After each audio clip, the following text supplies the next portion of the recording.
আমার মাটি আমার দেশ কার্যক্রম উপলক্ষে মহান বিপ্লবী রাসবিহারী বসুর আবক্ষ মূর্তিতে মাল্যদান কেন্দ্রীয় মন্ত্রীর। সামনেই লোকসভা নির্বাচন।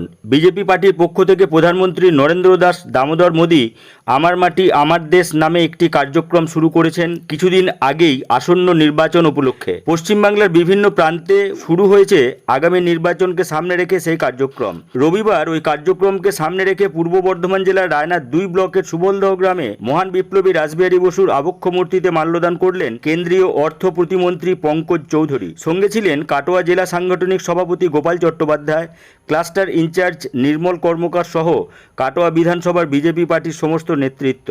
কেন্দ্রীয় অর্থ প্রতিমন্ত্রী পঙ্কজ চৌধুরী বলেন, প্রধানমন্ত্রীর নির্দেশে সারা ভারতবর্ষ জুড়ে আমার মাটি আমার দেশ কার্যক্রম শুরু হয়েছে সামনের লোকসভা নির্বাচনকে সামনে রেখে। ভারতবর্ষের স্বাধীনতা সংগ্রামী মুনি ঋষি সহ বিশিষ্ট ব্যক্তিদের শ্রদ্ধার সাথে মাল্যদান ও পুষ্পার্ঘ্য নিবেদন করেই আমাদের এই কার্যক্রম শুরু। আজ আমরা সামনের লোকসভা নির্বাচনকে সামনে রেখে কাটোয়া বিধানসভার সমস্ত নেতৃত্বকে সঙ্গে নিয়ে কর্মী বৈঠক করলাম। 2024 সালে আমাদের বিজেপি পার্টির সরকার চলবে পশ্চিমবাংলায়। রাজ্যের মন্ত্রীর বাড়িতে রেড করার বিষয়ে মন্ত্রী বলেন, বিজেপি সরকার ওনাদের রেড করার জন্য বলেননি। বিজেপি পার্টির বহু আগে থেকেই ইডি সিবিআই সংস্থা ছিল ভারতবর্ষে। যেখানে বড় ধরনের ক্রাইম হবে সেখানেই ওনারা তদন্ত করবেন। ভারতবর্ষের সমস্ত জায়গাতেই ওনারা রেড করেন, শুধুমাত্র বাংলাতেই রেড হচ্ছে না। 100 দিনে টাকার ব্যাপারে মন্ত্রী বলেন, বিভিন্নভাবে হিসাব নিকাশ করার পর দেখা যায় বাংলার 100 দিনের কাজে প্রচুর ভুল আছে। হিসাব ঠিক করে দিলে আমরা সঙ্গে সঙ্গে টাকা দিয়ে দেবো। গতকাল দিল্লিতে জিএসটির মিটিং ছিল, বাংলার অর্থমন্ত্রী ছিলেন সেই মিটিংয়ে। ওনাকে বারবার বলা হয়েছে সম্পূর্ণরূপে যত তাড়াতাড়ি হিসাব দেবেন তত তাড়াতাড়ি আমরা টাকা দেব আপনাদের। 2006 সাল থেকে 2014 সাল অবধি কংগ্রেস সরকারের পক্ষ থেকে কেন্দ্র বিভিন্ন প্রকল্পের জন্য অর্থ দিয়েছিল 58 কোটি টাকা। আর যখন থেকে বিজেপি সরকার এসছে তখন থেকে এখনো অবধি বাংলাকে দেয়া হয়েছে 2,05,341 কোটি টাকা। কোভিড অতিমারির সময় লোন হিসেবে অগ্রিম টাকাও দেওয়া হয়েছিল বাংলাকে। আর ধর্নার বিষয়ে প্রশ্ন করা হলে তিনি বলেন, ধর্না দেওয়ার সবার অধিকার আছে, সবাই দিতে পারে। বিরোধী সমস্ত নেতা নেত্রী, চাকুরিজীবীরা থেকে সাধারণ মানুষ সবাই ধর্না দিতে পারেন না।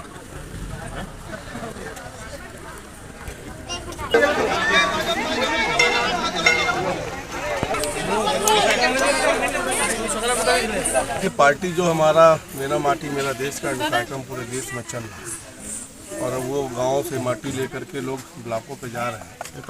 उसी के सिलसिले में उसी कार्यक्रम में मैं सम्मिलित होने के लिए आया था से अपने पार्टी। देखिए, जितनी भी चाहे वो सीबीआई हो, ईडी हो, इनकम टैक्स, जितनी भी संस्थाएं हैं वो स्वतंत्र संस्थाएं हैं, अपना वो काम करती रहती हैं। और ये सीबीआई, ईडी या इनकम टैक्स ये कोई भारतीय जनता पार्टी की बनाई हुई संस्था नहीं है। हमारी पार्टी जब सरकार में आई उसके पहले से संस्था चल रही है और इसके पहले भी देश में सभी जगहों पे आवश्यकता अनुसार छापा पड़ते रहे, उसी तरह वो अपना कार्य कर रही हैं। उसमें भारतीय जनता पार्टी या सरकार का कोई लेना नहीं। देखिए, भारत सरकार की एक अकाउंटेबिलिटी होती है। कोई भी योजना चलती है तो उसकी कहीं ना कहीं जांच पड़ताल भी होता है। नरेगा में जब भारत सरकार की टीम यहाँ पर आई और एक 8-10 गाँव में जा कर के उन्होंने जाँच किया तो बहुत गड़बड़ियाँ पाई। उस गड़बड़ी की जानकारी हम लोगों ने प्रदेश सरकार को भी दिया कि यहाँ पर ये गड़बड़ी है, क्योंकि अधिकारी तो नीचे के होते हैं। भारत सरकार की टीम है कि आप इस पर जांच करके कार्रवाई करिए, कार्रवाई करके जो लोग दोषी हैं उनको दंडित भी करिए और रिकवरी करिए, ताकि हिसाब किताब जो भारत सरकार का है, नरेगा का पैसा आता है उसका हिसाब किताब पूरा हो जाए।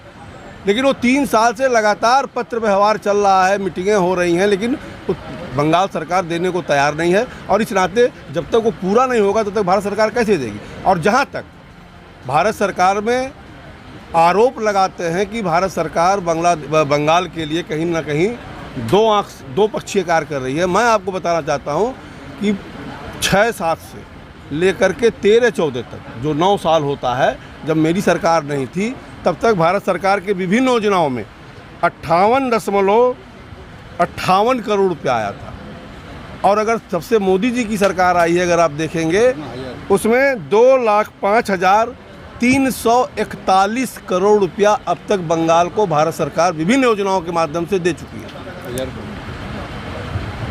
जहाँ तक वो जीएसटी पे भी आरोप लगाते हैं, अभी कल ही जीएसटी काउंसिल की बैठक थी, बंगाल की भी हमारी मंत्री वहाँ पर वित्त मंत्री सम्मिलित थी और कल बाकायदे हमारी वित्त मंत्री ने घोषणा किया कि साहब आप लोग जल्दी ये एजी रिपोर्ट भेजिए ताकि हम सारा भुगतान कर सकें। और मेरे पास वो चार्ट है, अभी बंगाल का 3 साल का रिपोर्ट नहीं गया है, जिसके नाते कहीं ना कहीं आज पैसा उनका रुका हुआ है। और उन्हीं का नहीं, देश में जहाँ जहाँ का नहीं आया है उनका रुका हुआ है।